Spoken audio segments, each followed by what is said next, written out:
Тэрийг бол дэмжиж байгаа 100% дэмжиж байгаа шүү дээ. Цааз аваад хүн алаад ихийг бодгод. Би тэгж л боддог шүү дээ. За тийм дэмжиж байна. Гэхдээ одоо нийгэм ийм хэцүү хачин хэрэг гардаг болсон затал баг хэрэгтэй баха. Бол бүр арай л хэтэрх юм уу хэрэгүүдийг гарч шүү дээ. Тэгэхээр цаазын ял байвал бас зүгээр юм болов уу гэж боддоо шүү дээ. Ер нь цаазын ялыг сэргээснээр ер нь гэмт хэргийн тоо буурах болов. Одоо ирэх хүч буурна шүү дээ. Айн шүү дээ хүн ч бас тэгж хамаалж байгаагүй хүн алаа тэгээд ахын багсах байхаа. Тий? Би одоо тэр эмнэлт явдлыг дэмжмээр шүү дээ. Тэр хүмүүсийн аль хэмжээ авах хүмүүсийн яг тодорхой арга хэмжээг нь аваад ямар ялыг төлөх хэрэгтэй хуулийн байгуул шийдэх бах та. Таны хувьд бас цаазын ялыг сэргээхийг дэмжихгүй дэмжин болж утгагүй аль цаазын ялыг 20-оос хойш маш их хэрэгсээр хүн амны хэрэг гараад байгаа ш. Тэр усууд ялшиг сэглэн оноогоос цаазаар авах хэрэгтэй бол хэрэгтэй. Цаазын ясыг бид сэргээмээр. Цаазын ялыг. За цаазын ялыг тэр юун дээр нь л дэмжиндээ. Яг энэ хүнд тэ хүүхд одоо бага насны хүүхд хүчрхийлдэг ч юм уу тэ нэг хідэн юун дээр л сэргээх нь зөв гэж боддог. Ялангуяа Монголд авилгал ямар байгаа лээ. Авилгалын том энэ хэрэгүүд дээр бол дэмж бусдаар л байгааха. За буурахгүй нь одоо хүмүүсийн өөрөө ухамсарыг асуудал баг та. Ер нь дэмжигдвэл бас энэ айхтар хүнд гэмт хэргийн тэр багасч магадгүй гэж би боддог шүү дээ. Нарийныг мэдэхгүй юм да. Дэмжихүүгээ би дэмжинэ. Энэ айхтар хүнд гэмт хэрэгүүд ямар ч үсэн цөөрөх байх л гэж бодож шүү дээ. Манай мэт. Бусад улсууд орнуудад ч гэсэн цаазын ял нь байдаг гэвч. Манайхал харин болжхлоо энэ бас их дэвшилгээд байсан. Тэгээд дэвшилтэн ч гэж мэдгийж байгаа юм байхгүй байх шиг байна одоо. Наартан бидний ойлгож байгаагаар бол яг хуулийн улсууд мэргэжлийн улсуудны үг тийм байгаа. Хуулийн биш бид сая тийм гэмт хэрэг гарсан гэдэг өчтөрнөр 100 өргөхийг харсаа ёор мэдээгээр гарч ийн лээ. Тэгээд тэр энэ тэрийг одоо шүүх орохоор энэ тэр юм хийхгүй удаад байгаа мó гэж зарим улсуудын яриа бол тийм л байна шүү дээ. Тэгж дараа л шийдэгдэх нь ёстой байлгүй дээ. Тэр хүн амны хэрэг гэж хөөхтийнхаа юу. Миний бодлоор бол цаазын ялыг хэрэг баха. Одоо ч нөгөө нэг болоод байгаа штэ. Гимгүү хүмүүсийг одоо орондод ингээд шорон боронд хийгээд янз бүрийн ингээд хүнд гим хэрэгт ингээд гүтгэцэн байхад одоо тэр хүн одоо тэг ингээд гүтгэгдээд ингээд ер нь бол хүчнээ гэсэн үг штэ. Тэрний оронд хэрвээ шорондоо ингээд байж ах юм бол нөгөө нэг юу одоо цайрах магадлалтай байж бас болох юм. Зүгээр нь нэг насаар нь 20 гэдэг тийм л байвал зүгээр. Ер нь цаазын бол хэрэг баха. Би болохоор цааслах нь зөв гэж бодож байгаа. Тэрийн сэргээх нь зөв. Тэгэхгүй бол бүр давраад маса муу хүмүүсийг шийдэх хэрэгтэй. Тийм болохоор сэргээх хэрэгтэй. Гүтгэж хүмүүс гэхгүй бол тэгээ гайгуулах байлгүй дээ.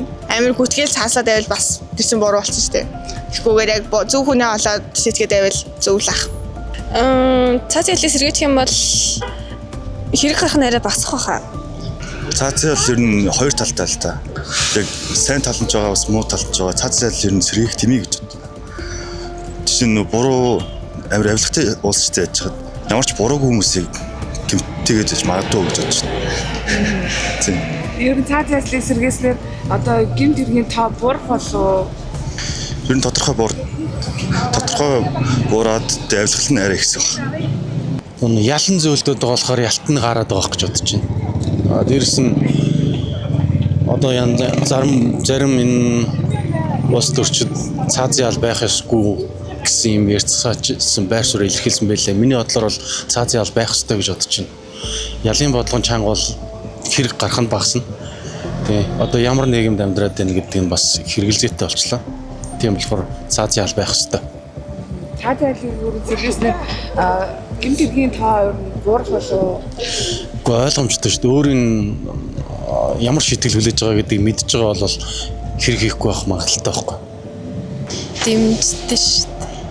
Ер нь бол Монгол тэгэл амар юу цаазын ял нь байхгүй болсон шүү дээ. Зөвхөн амны хэрэг мэрэг гэл тэдэр нь ихсээд байгаа болохоор тэгээд хүмүүс нүртэл улам өрцгөө болоод ер нь тэгэл дэмждэг.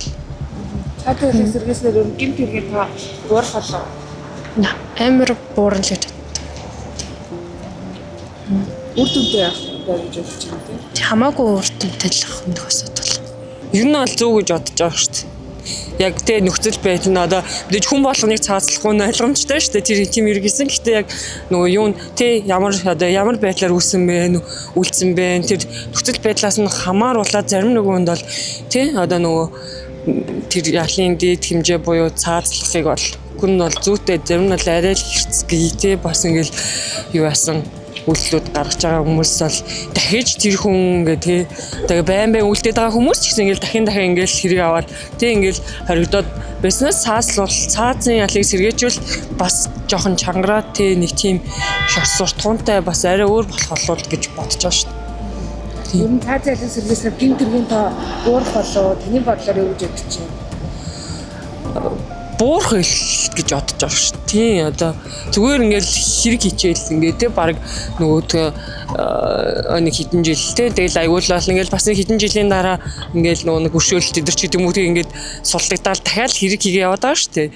Тэгэхээр ингээд хүмүүс зарим нэг хүмүүс бол ингээл эн чи ингээл те ингээл яачих юм чи ингээл бас нэг тиймэрхүү болохоор ер нь бол буурна гэж бодож байгаа. Тийм амир те цаазлал нэг насаа алтан нийтч нэг юм болгох хүсгүй илүү дээ тий. Тэгэхээр бас тиймэрхүү хэмжээний хэрэг бас хийхийг хүсгүй л ах гэж бодож байгаа шүү дээ. Миний зүгээс нэг амар юм дуулдаад байгаа болохоор тийм тийш нэг сэргээж хүмүүсийг ер нь асуудал цочроохгүй болвол энэ чинь ингээл болоод идэв гэсэн. Би өөрөө нөгөө юм шүүхийн систем хийжсэн байхгүй юу? Програм хангамжийн мэрэгчлээ хүн. Тэгэхээр нөгөө шүүхийн процесс гэсэн ерөнхийдөө жоохон ойлголт байгаа. Ер нь ингээд хүнд хэрэгтэй хүмүүс чинь нэг юм зарим нэг 10 жил мэл суучаад гараад ирсэн. Хүн алдсан ирнэ. Тэгэхээр бараг сэргээсэн дээр юм шиг санагдаад идэж хувь хүний талаас бол ер нь цаазын ялын сэргээснээр гэмт хэргийн та буурах болоо. Яг тодорхой хэмжээгээр буурах л бах. Тэгтээ гардаг хэрэгүүд нь гардгаараа гарах л бах. Тийм.